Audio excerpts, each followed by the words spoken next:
I want to say this up front. 99.99% of pregnancy and delivery is work put in by the mom. I'm not about to mansplain that stuff with zero experience in that department, so this video is about navigating pregnancy and delivery as a dad. The rest of the knowledge on this topic is better off coming from an actual mom or a doctor, and not from this man on YouTube claiming to be the daddy. It's the Dadiator. It's the Dadiator. Dadiator. With the Dadiators. Welcome to the Dadiator channel, and today I'll talk to you about the few things in that pregnancy to delivery journey that were interesting and things that I wish I knew before. And to kick off that conversation, the first item on the list is the Braxton Hicks contractions. One night, deep into Maisha's third trimester, she woke me up saying her tummy was hurting. Now, I didn't know much then, but those are words you don't want to hear. We immediately called the doctor, and turns out it was her first Braxton Hicks contraction. For those who haven't heard of it, Braxton Hicks are practice contractions that the mom's body is going through to get ready for the real deal. It's almost like the body is doing mini camp so it's ready for the real big game day. They're usually irregular, not too painful, and often go away with a change in position or a warm bath. If you fall into a similar situation and you talk to your healthcare provider, they'll give you a list of things that you have to go through to kind of mark it off at Braxton Hicks and not something serious. I think that advice is better from your healthcare provider, so I'm not going to get into that here. Also, one key thing is I don't want you to look at this video and then assume that her contractions is just Braxton Hicks contractions. If your partner feels discomfort or pain, call your provider. It's as simple as that. You don't know enough, I don't know enough, we don't know enough, just call the doctor. The first one is definitely a wild ride, and sometimes they can happen a lot more times between the first and the delivery. And emotionally they get easier because you know what to do and what to rule out. The second thing I'd like to talk about is the water breaking. We did not experience this personally. Messiah's delivery was induced, but I've watched enough movies. You know the scene, the sudden gush of water. Oh, my water broke. Then the frantic car ride, screaming out the window like it's Fast and Furious scene, and as the dad, you're just pedal to the metal and all of that. The reality is it's way calmer. Sometimes it's a big gush, sure. Other times it can even be a slow trickle. And in many cases, the contractions haven't even started yet. So unless you're instructed otherwise, it's not necessarily a race the clock emergency. What should you do? Get your doctor on the phone. Do not panic. Describe the situation to them. And don't be surprised if they say that it is not yet time for you to go to the hospital. Make your way to the hospital calmly and safely. No Tokyo drifting and none of that. It might be the beginning of a long process and you'll need to conserve that energy. Don't let the water breaking break you. That didn't make a lot of sense, but it sounded cool in my head, so I had to get that out. You know what else would be cool is if you go ahead and smash that like button if you found this video helpful at all. It really helps us reach other parents like you, and as a new creator, it helps me a lot. And if you have been liking my content, subscribe and hit that bell so you don't miss what's coming next. And if you don't like it, let me know in the comments what you don't like about it, and I'm always here to get better. Next topic of discussion, different than the water breaking, the contractions that happen when the mom is in labor. This was the hardest part for both of us. Obviously, Maisha was going through the pain, but man, watching the person that you love go through it and being powerless to help, that hits hard. So here are 9 ways that you as the dad can help during contractions. And I say during, but a lot of this stuff you may want to practice before as well so you're ready on game day. The first one is breathing techniques. You partner with the mother. Help her stay focused with calming breath work. There's a lot of them out there that you can look into. Typically, things that people say work include slow, deep breathing, where you're inhaling through the nose and exhaling through the mouth. There can be the pant, pant, blow, which is like shallow breaths, then followed by a deeper exhale. There can be patterned rhythms as well, where you're doing short timed breaths followed by longer breaths, rhythmic stuff. And then there's the famous box breathing as well, where you inhale for 4, exhale for 4, and then work towards, inhaling for 4, exhaling for 6, exhaling for 8.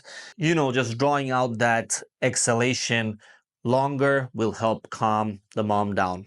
You don't need to be perfect at this, but the contractions can be painful and chaotic. So, it'll really help the mom to have a partner to kind of partner them through these breathing exercises. Thing number 2 that you can do as the dad is help the mama change positions.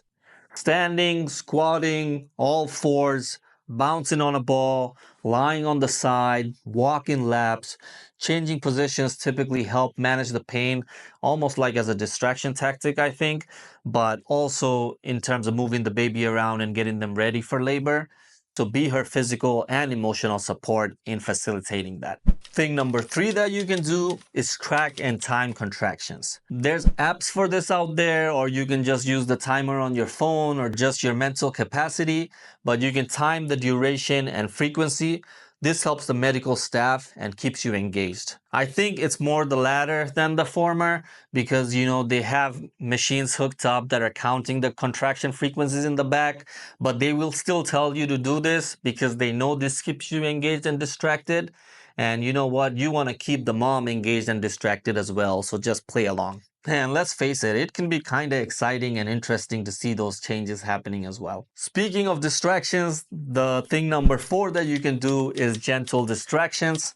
So whether it's TV, whether it's giving her music, those cringe dad jokes, yep, you can do them all. And it works until it doesn't, so know when to shut up too.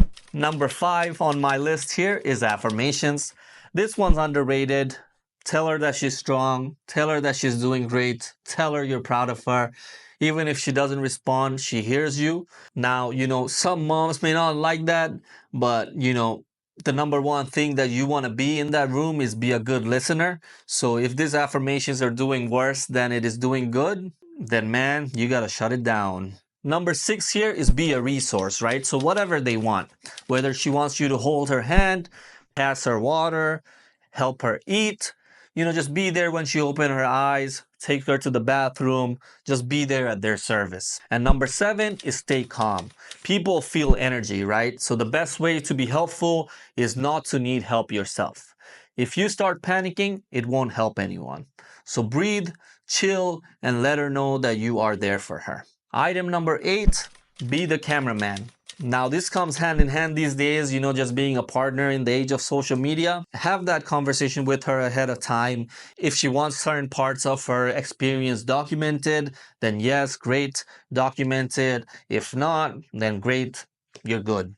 Now, this last one is kind of like my personal preference. I mean, you can have your own preference about what you want to do, and you can kind of figure out what is the best place for you. But I think, the best place to stay is stay behind her shoulders. You want to be there in a supportive way, but not in the way of the doctors, because the labor room can get busy and you want to respect the space and be a calming presence. Also, truthfully, I don't know if it's in the best interest of everyone in that room for me to be looking at the baby coming out. And your doctor will tell you this, that it's not uncommon for dads to faint and dads to throw up.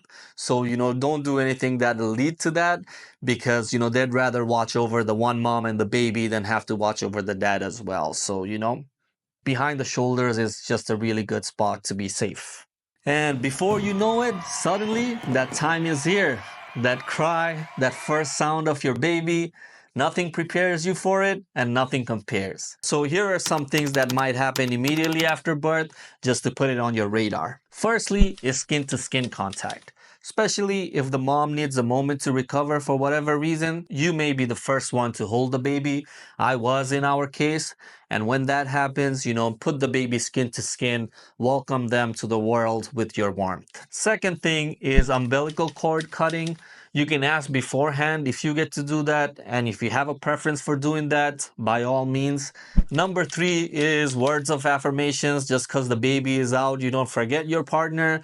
Go tell them how incredible they were and let that moment land. Take it all in. You both just became a parent and you've got a blessing in your hands. This is it. So, with that, I'd like to congratulate you, mom and dad. You're at the beginning of a wild, amazing journey. If you found this video helpful, hit that like button and share it with someone else who's on the same path. I know we know a lot of pregnant people and we know a lot of dads that could use help. So let us know in the comments, was there anything you experienced during pregnancy or delivery that we didn't cover? Your insight might help another parent. And hey, don't forget to subscribe and hit that notification bell. I hate to say that like every YouTuber, but apparently that works. In our next video, we're kicking off the nesting series, which is everything you need to know to prepare your home for your baby's arrival. And once that wraps up, we'll start our Baby 101 series, beginning with how to care for your newborn in those first few critical weeks at home. So if that sounds helpful, stick around with this channel. We're building something beautiful together, and I'll see you next week. It's the Dadiator.